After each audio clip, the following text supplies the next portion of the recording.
ప్రతి భర్త తన భార్యకు చెప్పాల్సిన అబద్ధాలు ఇవి.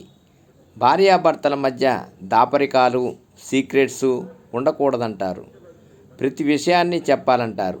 అలాగే అబద్ధాలు అసలే చెప్పకూడదంటారు. కానీ ప్రతి భర్త తన భార్యకు ఖచ్చితంగా చెప్పాల్సిన అబద్ధాలు కొన్ని ఉన్నాయి. అవేంటంటే, అది ఏ రిలేషన్షిప్ అయినా సరే నిజాయితీగా ఉండటం చాలా అవసరం. మీ నిజాయితీనే మీ బంధాన్ని కలకాలం ఉంచుతుంది. అయితే చాలామంది భార్యలు అబద్ధం చెప్పడం తప్పు అని అంటారు. కానీ కొన్ని ఎలాంటి చెడు చేయని తెలివైన అబద్ధాలు మాత్రం ఖచ్చితంగా చెప్పొచ్చు. ఇవి భార్యాభర్తల మధ్య ప్రేమను, నమ్మకాన్ని పెంచుతాయి. ఇవి మీ భార్యల మనోభావాలను అస్సలు దెబ్బతీయవు.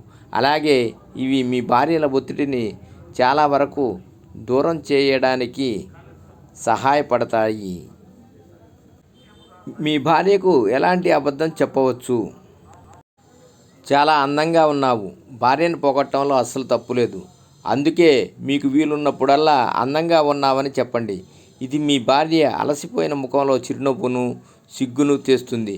ఆడవాళ్ళు ఇంట్లో పనంతా చేసి బాగా అలసిపోతుంటారు. కాబట్టి మీ భార్యను సంతోషపెట్టడానికి ఈ మాటను తరచుగా అంటూ ఉండండి. దీంట్లో ఎలాంటి తప్పు లేదు. వంట టేస్టీగా ఉంది. మీకు తెలుసా, ఆడవాళ్ళు తమ భర్తల కోసం రకరకాల వంటలు చేస్తుంటారు. అలాగే వారికి రాకున్న రెసిపీని కూడా ప్రయత్నించి మీకు వడ్డిస్తుంటారు. ఇది ఒక్కోసారి సక్సెస్ కావచ్చు, ఫెయిల్ కావచ్చు. అంటే వండిన ఫుడ్లో ఉప్పు లేదా కారం ఎక్కువగా ఉండొచ్చు, లేదా టేస్ట్ డిఫరెంట్గా ఉండొచ్చు. ఇలాంటి సందర్భాల్లో మీరు వెంటనే నిజం చెప్పాల్సిన అవసరం లేదు. ఎందుకంటే దాన్ని తయారు చేయడానికి వారెంతో కష్టపడి ఉండొచ్చు.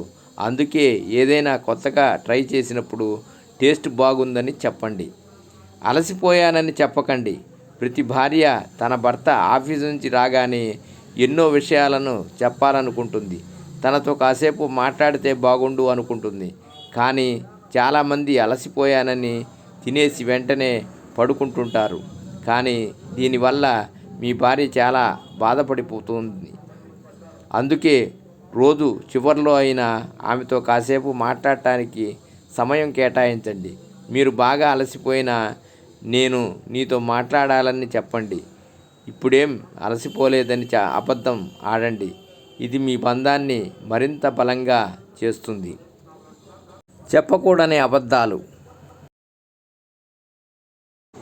చిన్న చిన్న అబద్ధాల వల్ల బంధానికి ఎలాంటి హాని జరగదు. కానీ ముఖ్యమైన విషయాల్లో మాత్రం అబద్ధాలు అస్సలు చెప్పకూడదు. మీరు ఎప్పుడూ అబద్ధాలు చెప్పడం వల్ల మీపై నమ్మకం పోతుంది. అలాగే మీరు నిజం చెప్పినా నమ్మరు. నమ్మక ద్రోహం చేయాలని కలలో కూడా అనుకోకండి. ఇది మీ బంధానికి బ్రేకప్ అవుతుంది. భార్యల మనోభావాలు దెబ్బతినని విషయాలనే అబద్ధంగా చెప్పాలి. వారి భావోద్వేగాలు, సరిహద్దులను ఉల్లంఘించే విషయాల పట్ల ఎప్పుడూ కూడా అబద్ధాలు చెప్పకూడదు. మీ రిలేషన్షిప్ బాగుండాలంటే మీ భార్యతో నిజాయితీగా ఉండండి. రిలేషన్షిప్లో చిన్న చిన్న అబద్ధాలు అవసరమే. అయినప్పటికీ అన్ని విషయాల్లో మీరు నిజాయితీగానే ఉండాలి. నిజాలే మాట్లాడాలి. వైవాహిక సంబంధాలు మొత్తం నమ్మకం, గౌరవం, మంచి కమ్యూనికేషన్ మీదే నిర్మించబడతాయి. కాబట్టి మీరు ఒక విషయం చెబుతున్నారంటే అబద్ధం చెప్పాలా, నిజం చెప్పాలా అని నిర్ణయించుకునే ముందు ఆలోచించి 1కి 2 సార్లు ఆలోచించండి. మీ భార్యతో పెళ్లి రోజును మర్చిపోయానని చెప్పటం, ఆ తర్వాత వారికి సర్ప్రైజ్ గిఫ్ట్ ఇవ్వటం నిజంగా అద్భుతంగా ఉంటుంది. ఇది మీ సంబంధాన్ని బలోపేతం చేస్తుంది. మీ మధ్య ప్రేమను, నమ్మకాన్ని పెంచుతుంది. అలాగే చిన్న చిన్న సమస్యలు వచ్చినప్పుడు ఒకరికొకరు వాదించుకోకుండా ఒక దగ్గర కూర్చొని సమస్యకు పరిష్కారాన్ని కనుక్కోవటానికి ప్రయత్నించండి. సర్వే జనా సుఖినో భవంతు. ఓం నమః శివాయ.